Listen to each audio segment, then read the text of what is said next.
Meu nome é Rosa, eu sou secretária do Departamento de Relações Públicas, Propaganda e Turismo. Tá. Eu nasci em Osasco, que fica aqui do lado, né? A minha infância, a minha juventude foi uma criança normal, quer dizer, eu estudei em colégio estadual, praticamente o ginásio todo, fiz o colegial na Fundação Bradesco, fiz ator auxiliar, eu acho que isso foi uma coisa bacana na minha formação.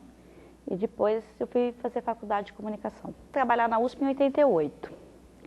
Em 89 eu consegui uma transferência para estudar na USP. Eu fiz um processo seletivo de transferência e passei. Que é uma coisa meio assim, como eu vim de transferência, isso é uma coisa que infelizmente acontece, né? A gente é tratado meio como Dalit. Você pode fazer uma pesquisa entre as pessoas que entram na USP de transferência, que eu tenho certeza que a maioria vai colocar isso. Os colegas não nos reconhecem como sendo os merecedores de estar lá, às vezes até alguns professores, né? Eu não tinha essa parceria, né, de participar com os alunos, era uma coisa meio esquisita. Eu cheguei a ser proibida de entrar em aula. Como assim? Porque assim, como a gente tinha feito um ano fora, um ano de língua portuguesa, um ano de teoria da comunicação, então a gente tinha que pedir equivalências, né? E a professora, como ela não tinha aprovado, ela não deixou que a gente fizesse a matéria dela, porque ela tinha certeza que o que a gente tinha feito não era equivalente. Isso sem analisar os processos, sem olhar o programa. Foi indiscutível para ela que a gente não podia cursar a matéria dela, que tinha que cursar outra matéria antes para cursar a matéria dela.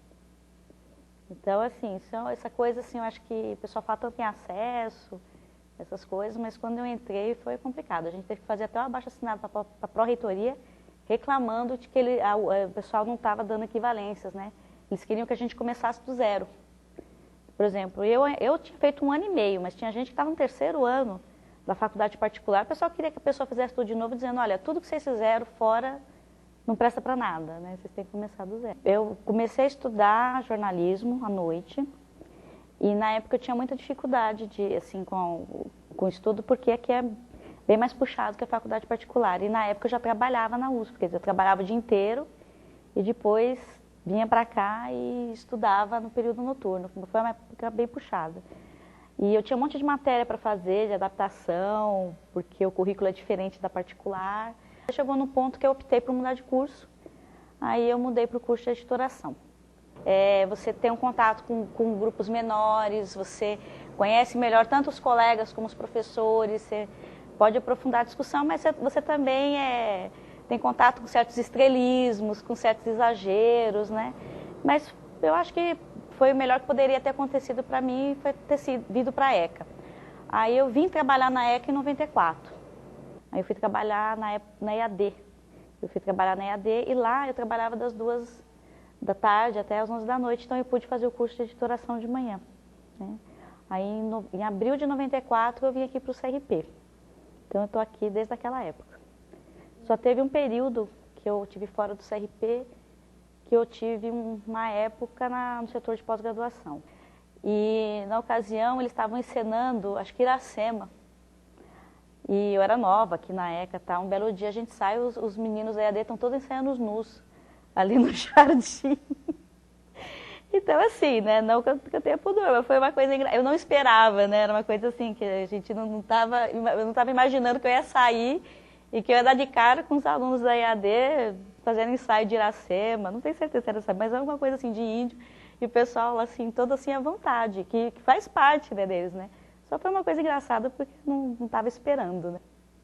Quando eu vim para a ECA, eu trabalhava como técnica acadêmica na EAD e já estava cursando aqui comunicação. Quando eu trabalhei na EAD, fazia um pouco de divulgação, ajudava, além do trabalho de secretaria na EAD, ajudava a divulgar os cursos. Mas daí quando eu vim aqui para o CRP, eu vim mais cuidar de pós-graduação, né, da secretarial, os cursos de pós-graduação. Então o fato de eu estar fazendo o curso de comunicação e trabalhando aqui na pós-graduação em comunicação, acho que foi uma coisa legal, porque eu entendia sobre aquilo que eu estava trabalhando. Então, eu estava dando apoio para os professores nas disciplinas de comunicação, na pós-graduação em comunicação, e era uma coisa que eu tinha afinidade, porque era naquilo que eu estava me formando. Então, eu entendia o que os professores queriam, por que eles encaminhava aqueles projetos, né, qual que era o objetivo deles com linha de pesquisa. Então, eu acho que isso me ajudou muito na minha carreira, a minha formação em comunicação e estar trabalhando aqui na Escola de Comunicações e Artes. Procuro sempre avaliar as duas coisas, né? Por exemplo, tanto os meus interesses como aluna, meus interesses como funcionária. E como eu conheço os problemas e as necessidades dos dois lados, eu procurava sempre tirar uma média disso para buscar as coisas. Eu acho que eu pude crescer profissionalmente por causa da minha formação, porque, como eu falei, o fato de eu ser formada em comunicação me ajudou muito no relacionamento com os professores, porque eu entendi o que eles queriam. E também eu entendo por que os alunos querem, precisam de certas coisas. Então, eu acho que isso me ajudou muito no meu relacionamento no trabalho. Quando eu comecei a trabalhar aqui, a ECA Júnior ficava dentro da sala da ISET, que era a técnica de laboratório.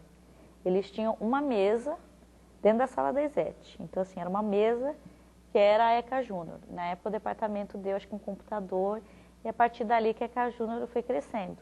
Então, durante o crescimento da ECA Júnior, já aconteceram várias situações, né, de atender pedidos, não atender pedidos.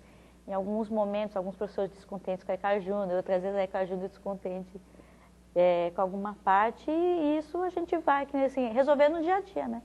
Hoje a ECA Júnior tem um espaço melhor, maior, trabalha, e em harmonia. Assim, eu tenho orgulho de ver o departamento hoje, né, bem diferente de quando eu cheguei aqui. Quando eu vim trabalhar aqui no CRP, a gente só tinha metade do prédio.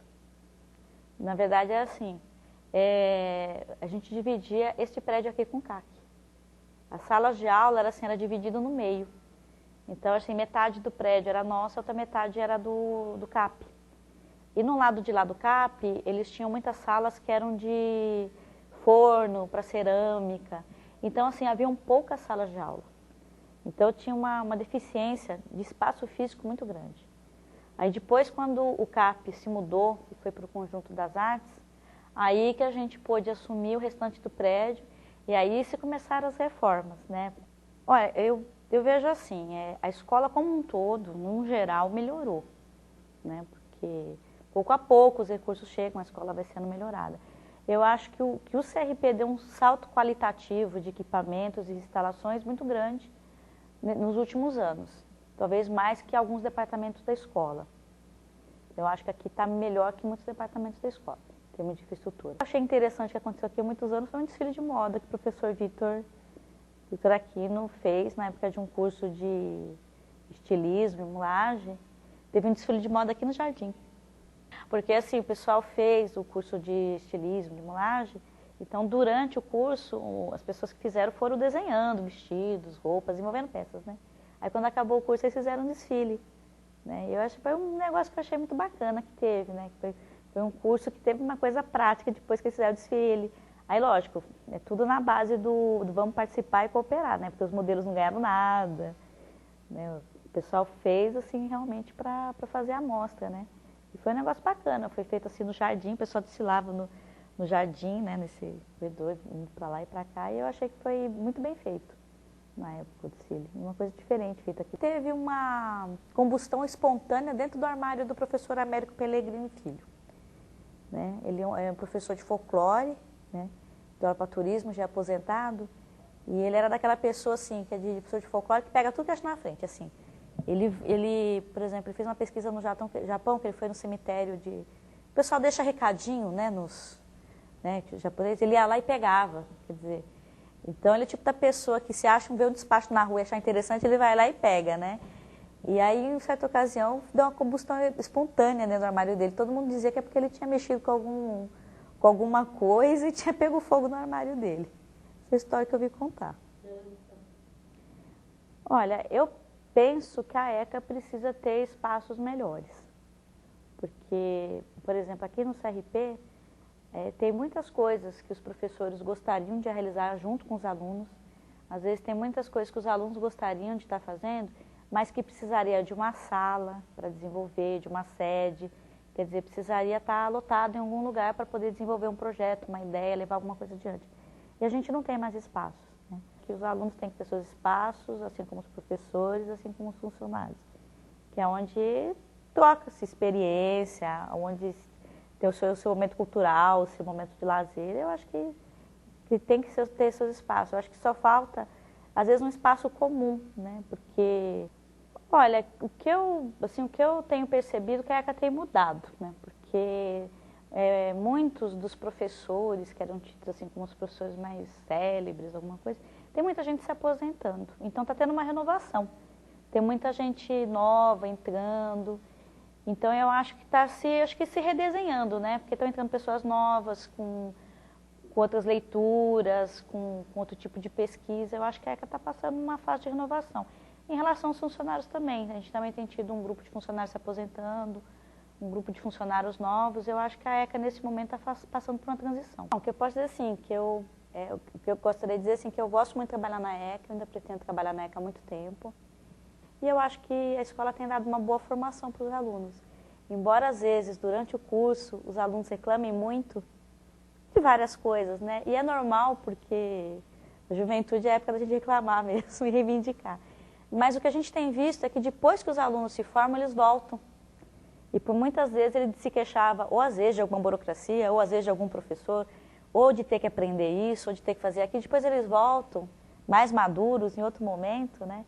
E voltam para fazer pós-graduação, voltam querendo ser professor, voltam querendo dizer, olha, eu estou no mercado, me dei bem, e hoje eu sei porque eu precisava aprender aquilo. E eu acho que assim, o pessoal fala estudar comunicação. Eu acho que comunicação é uma matéria imprescindível para qualquer ser humano.